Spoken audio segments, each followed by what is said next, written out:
Hi class. Here's your lesson today. We're going to do some more with combining like terms and a little recap of the distributive property which you learned last year. So as we know, like terms are terms that have exactly the same exponents and variables. So for instance,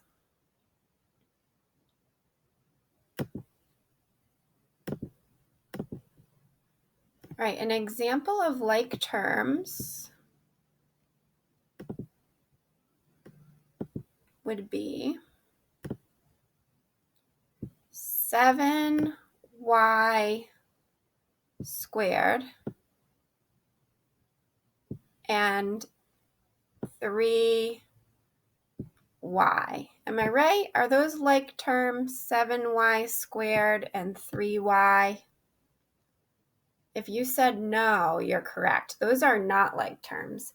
The reason why they're not like terms is because they don't have exactly the same exponents. So this one's to the power of 2, and this one's to the power of 1, although you don't see it there. That's y to the first power. So in order for this to be an example of like terms, the y would have to have an exponent of 2 as well.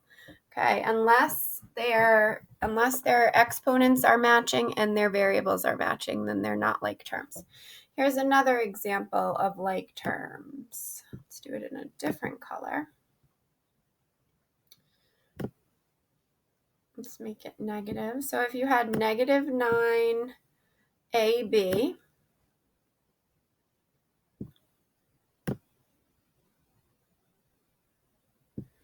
and 4ba,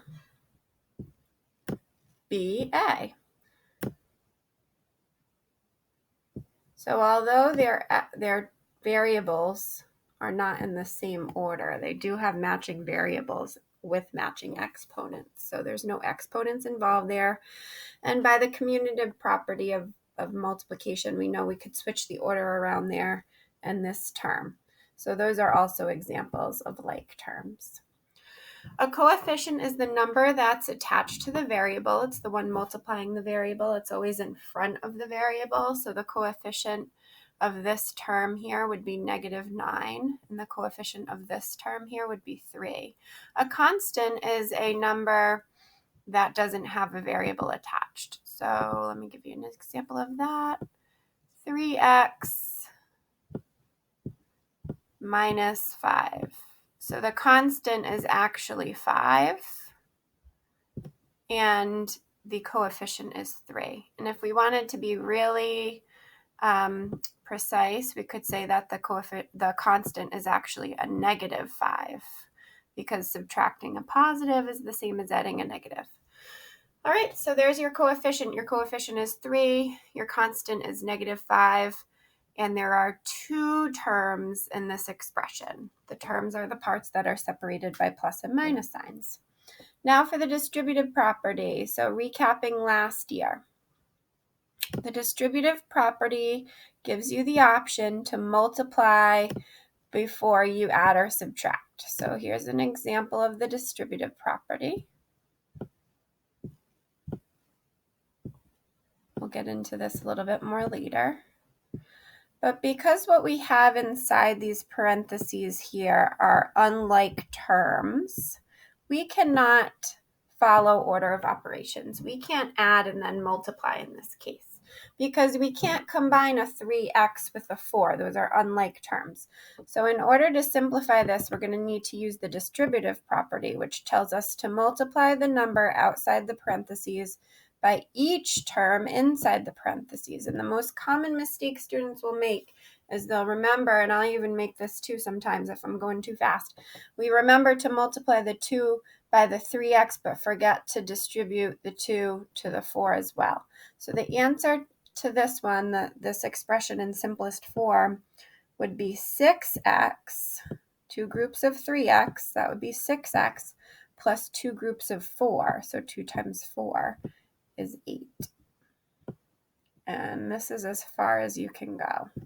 So 6x plus 8 is the simplest form.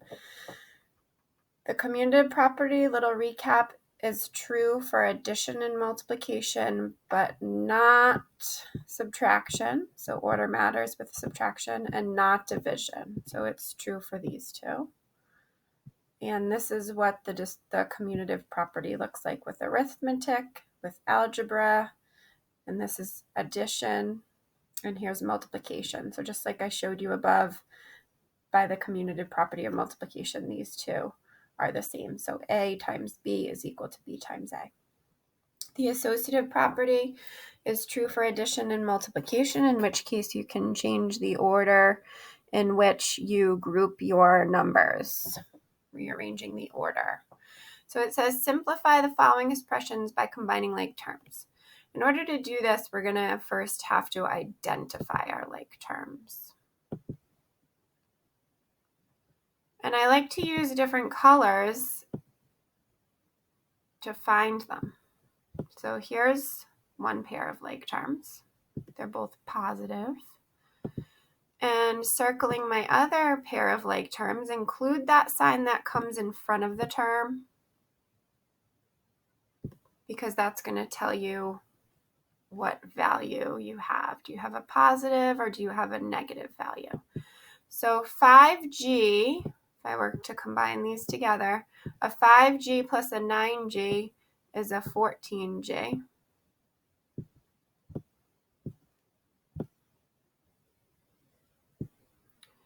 And a negative 9 combined with a negative 7, I'm going to add those two negatives together and I'm going to get a bigger negative.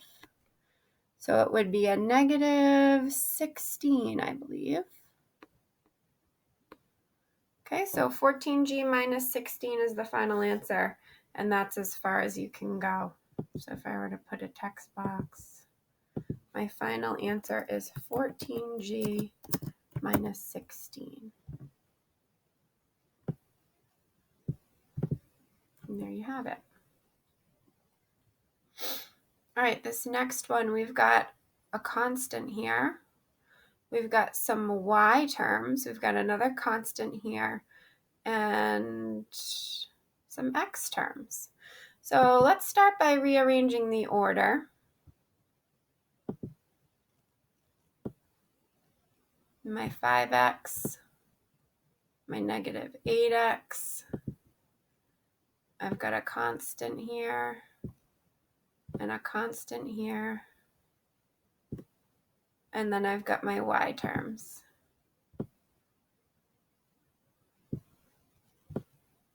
So the most common error is just not including that sign that comes in front of the term when you're combining.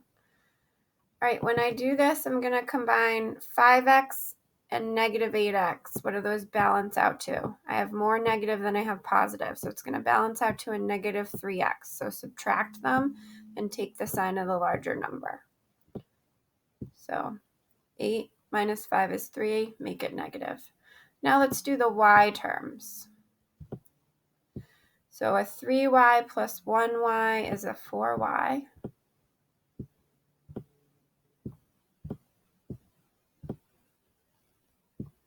And then lastly, my constant, 7 minus 14 is a negative 7. And if you wrote your answer as plus negative 7, that's fine, or you could just say minus positive 7. Those both mean the same thing, and that's as far as we can go. This example here involves the distributive property. So when you see distributive property where you have a product of a sum or a difference, like you see here, excluding the minus 9, you're going to need to apply the distributive property first, as you see in the steps. So first step is always do the distributive property, and then identify your like terms. Then group the terms together and then combine. So by distributive property, we're going to distribute the 3 to the 4, 3 groups of 4 minus 3 groups of 4x.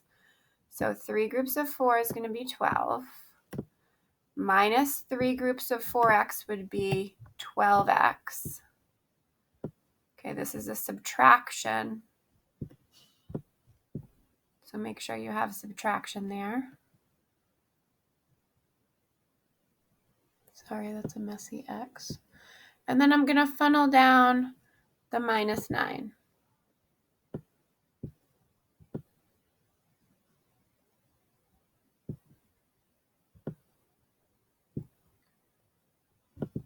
Group your like terms.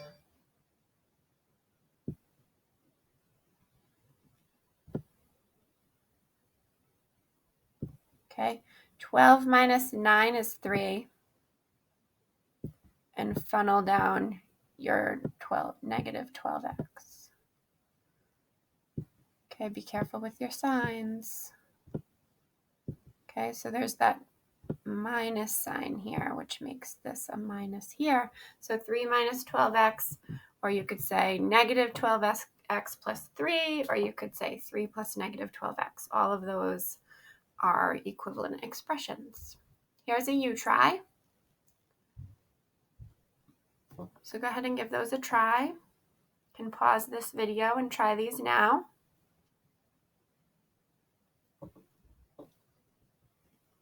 Okay, now that you're done with those, I'm going to release the answers to you.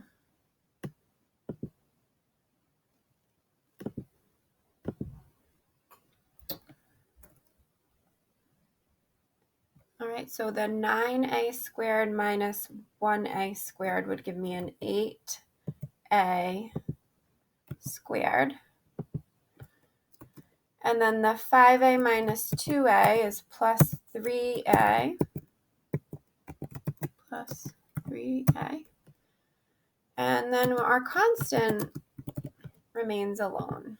So there's the answer. And then the answer to this one, we had to apply the distributive property first. I'm going to show you this one in 2 steps. So what we have here will be 5 times 6, 5 groups of 6 is 30, plus 5 groups of y, 5y, plus 5 groups of negative 4 is negative 12. So we could say minus 12 or plus negative 12. And then funnel down your 5y. And then in the next step here, we're going to combine like terms. So as you can guess, 30 minus 12 are my constants. I'm going to put those second in my answer. I'm going to put the, actually, now that I'm looking at this, these two terms are going to cancel out. So you have a positive 5y and a negative 5y. So those will cancel out to make 0. And what you're left with here is just a constant as your answer. So 30 minus 12 is 18. And there's your answer. All right, I hope you learned from this lesson today. Thanks for watching.